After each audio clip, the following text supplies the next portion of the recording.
So this is a cash offer. She's not ready to do it yet. She doesn't even know like her interest rate, things like that. The siblings don't understand how selling a property works. So they're saying, well, we don't want to pay 2 realtors. What if another agent's buyer bids higher than mine? Are you going to tell them no? We're going to do follow-up to make appointment. We're not going to go new business today. I'm going to keep pitching him. Oh, it's early. Okay, yeah, I can give you a call around like 10 o'clock. Is that okay? She's not ready to let the property go yet. It's okay.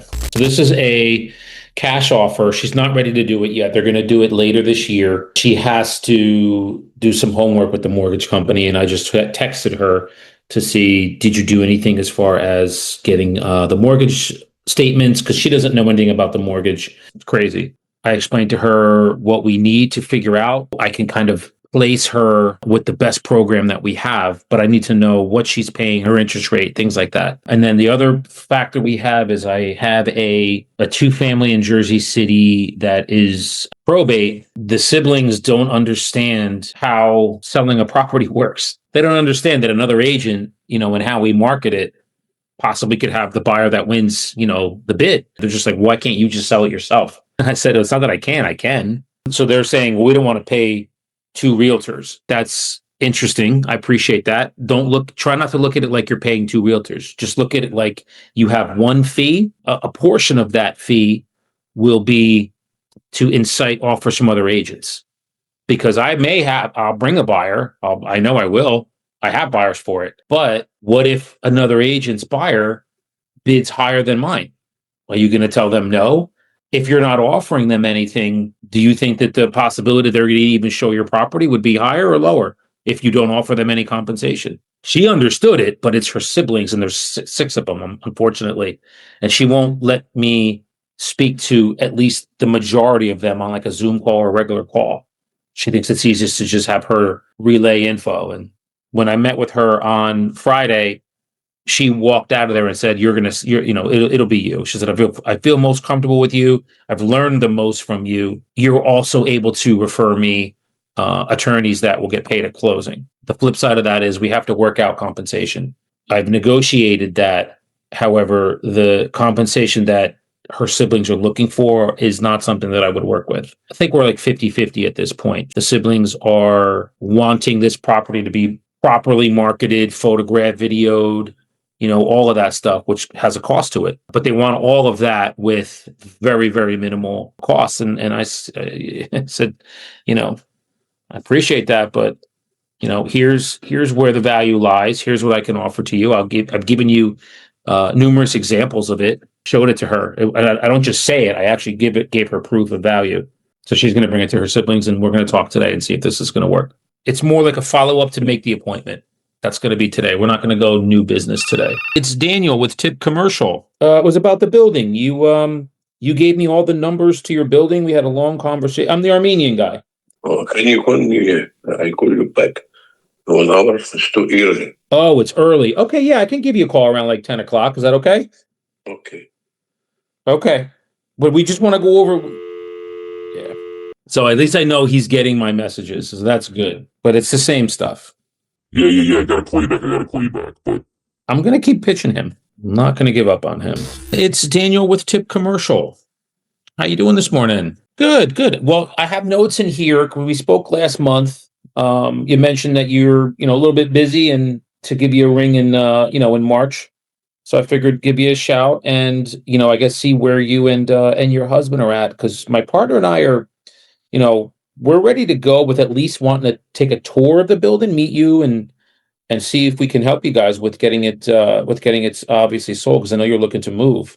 Now, unfortunately, I think you were with a residential agent in that area. And this is a commercial property, sir. So it is very different. And that's why I sent over to you your email for a few slide decks, some offering memorandums that we do for clients, because we've sold properties just like yours, like numerous times. That's why I wanted to reach out to you. But we're not your traditional residential agent. This property would get into a very, very different set of eyes. We're super confident we could sell it because we've sold properties like it. So we haven't seen it yet. We haven't, talked to you and kind of gotten numbers as far as income, expenses, all that good stuff. But if you take a look at the offering memorandum that we sent you, a few of them in that email, you'll see that it goes way more in depth than just, income and expenses. We talk about foot traffic, income in the area, what the area offers. It's all in there. And that's what we can do for you. So I don't know. I don't think that we would need to necessarily drop the price. I just think that you weren't put in front of the right eyeballs. And that's why the property is still yours. And that's, again, our value proposition to you. We don't want you to do anything that you don't want to do. That's not what we're in the business of. What we're in the business of is we sit with you, we'll get your goals and objectives, which I kind of have a feeling I know because you shared it with me. And then what we can do is go over just a strategy to get this property sold for the absolute highest it can be, get you and your husband to the next, step of your lives. But I know you're leaving the state because you mentioned to me you're going to be leaving New Jersey. The question I'd have for you is what would be the hesitation with working with Jason and I? We're commercial brokers, which you haven't had yet. Is it the money? It sounds like you can move out of state and keep the property. You mentioned to me, Dan, I'm going to be, we'd like to, retire, leave the state and just wipe our hands of everything here. We don't want to do it, but because we love the building. Did that change? I'm here to help you in whatever way that we can. And if it is us, working together in the future, that's fine. We're not here to talk into doing anything you don't want to do. But again, the tenants we're not worried about. We can come up with a strategy for that where we're not disturbing them.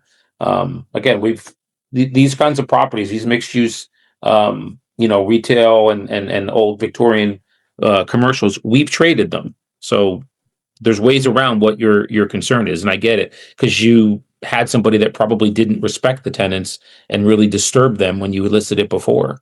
We can always structure showing times to where it's amenable to the tenants. That's not a problem.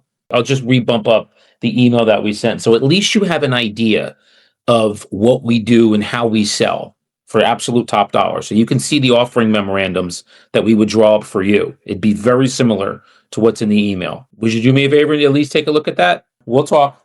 Thank you much. That is a hurdle. She said, I'm not listening with you guys. We have it where we have it. And she's not ready to let the property go yet.